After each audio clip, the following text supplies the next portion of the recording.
I've come to realize that stories are honestly the most important thing that a video game can have.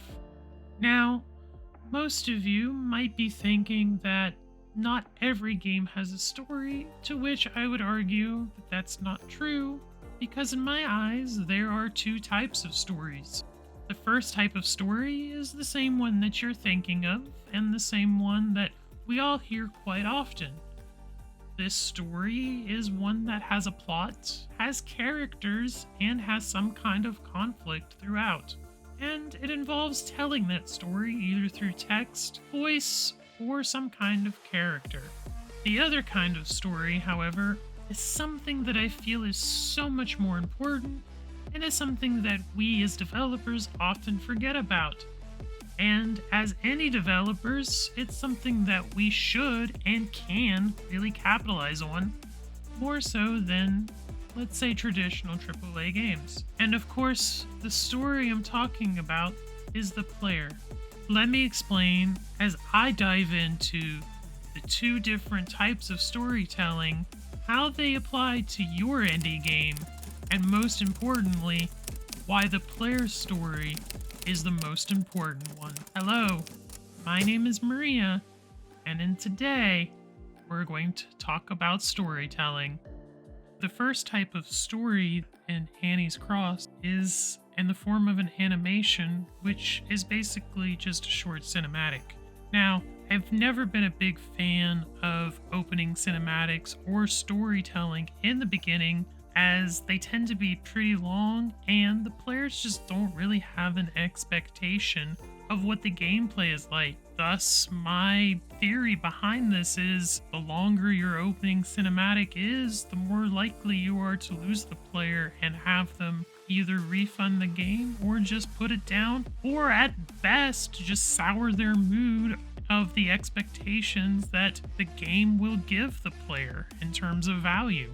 Thus, if someone like myself is going to put a opening cinematic or opening intro screen in for storytelling purposes, I think it should meet the following criteria. The first being the fact that there needs to be some kind of skip button.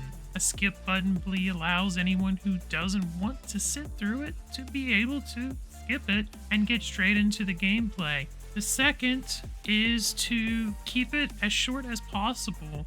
Make sure that everything that is being shown needs to actually be shown to the player. It's almost like writing a prologue for a book. A lot of prologues feel pointless because in reality, they don't serve anything to the overarching plot or point of the story.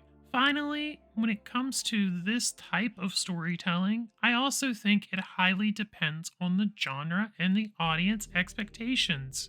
For instance, since Annie's Cross is a puzzle game, and since puzzle games tend to have more of a laid-back audience, I feel like I can get away with it a bit more than, let's say, if the game was an action RPG or something like an FPS. The reason behind this is because the player's story has not been developed yet. They are still in the opening intro and don't know what the game has to offer. Thus, at this point in time, the only thing the player can identify with and identify the game is through the opening cinematic, which, again, if it goes poorly, could very well mean that they put it down or have soured expectations from the get-go. Either case is not really good, as you really want the players feeling great in that opening sequence. Now, the second type of story that I plan to put on Annie's Cross is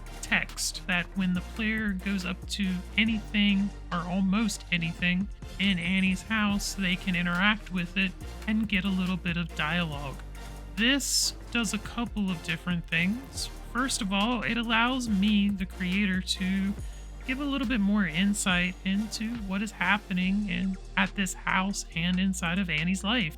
Second of all, it allows for a more direct storytelling, which a lot of people are used to. However, as I was adding a lot of text this week, I did come across one very big problem. How much is too much dialogue or text and how much is too little. The reason for this is because in books, we have this thing called the iceberg theory, which is audience, or in this case, the player, only actually sees about 20-ish% of the whole entire story. Thus, the idea is that the players should be able to theorize toward what's actually fully going on, and not everything should be told to the player. The reason for this is it gives your game a bit more depth when not everything is fully explained.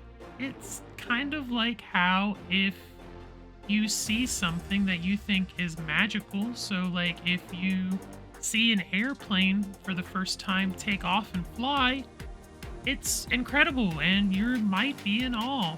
But once you actually learn how it works, it kind of loses some of that majestic sense to it, and it just doesn't pull the same weight. Now, the same goes with your story, so you have to be careful not to show everything or tell everything, and instead let the player try to come up with a few ideas on their own. This also gives the player an ability to create their own story. Essentially, you give them the writer's hat and you say, hey, here, you go ahead and formulate for yourself what this is all about and how it happened. I think a genre that does this really well, if we were to look into it, is the horror genre. Essentially, players wonder a lot in the beginning about who they are, how they got there, and what or who the enemy is that is chasing them around. A recent good example of this is Amnesia: The Bunker. The player does get to learn quite a lot of stuff throughout the progression of the game, but at least from what I can tell, the full picture is not given and merely only hinted at. The final type of story that I plan to include in Annie's Cross is environmental storytelling. This type of storytelling is something that I think From Software games do very well and is something that I'm very passionate about. Again, much like with dialogue text, the idea here is to let players formulate their own hypothesis around what happened. For instance, if they see bloodstains on the ground that lead to a certain direction, you can assume that someone probably was hurt or died there and was dragged off in that direction. Not something that has to be told to the player, it's just generally understood from the information that is available. In Annie's Cross, I plan to do this in a couple of different ways. Perhaps the biggest or best way that I can think of right now is through this painting where there is a young version of Annie with a male figure hugging her. Now, I don't directly tell the player who this authority figure is, but it's apparent by the fact that he is hugging her and the fact that I state that he does have his arms wrapped around her, that he cares a lot for her and that she looks up to him. Thus, when the player loops around a couple of times, they start to realize that this authority figure is missing from the painting. Now, instead of telling the player that this authority figure was killed or walked off, I don't provide any hints or clues to that one way or the other. Instead, I let the player decide what actually happened. This does a couple of different things. First, regardless of what the player thinks what happened, the feeling is the same.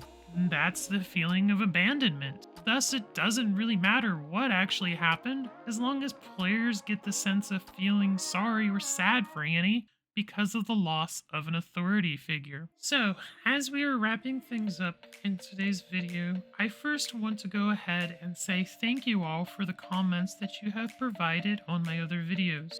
I've gotten some really great feedback, both positive and critical feedback, that I feel like will help me improve my videos as well as the game itself. Also, it's nice to know that I'm not the only one that struggles with these emotions and provides a sense of motivation for me to try to make this as successful as I can be without trying to be too perfect, as I feel like there's some sense of greatness or some sense of uniqueness in the idea of something not being perfect. And to conclude with the idea of storytelling and how it relates to the player's story, I hope I've made a pretty good case of why I think storytelling is the most important aspect of a game. Not necessarily the story that gets told to the player directly, but rather the story that the player formulates as they're playing the game. I think this adds a bit of intrigue and excitement for the player, and if done correctly, can be a means of sharing with other people what they experienced in your game.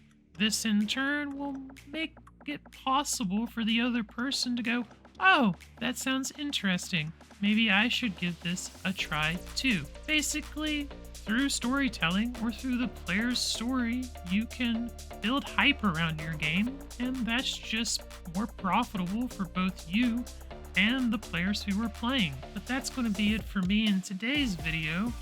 So until next time, stay awesome, keep creating, and don't forget to spark the imagination. Take care, and I'll see you next time.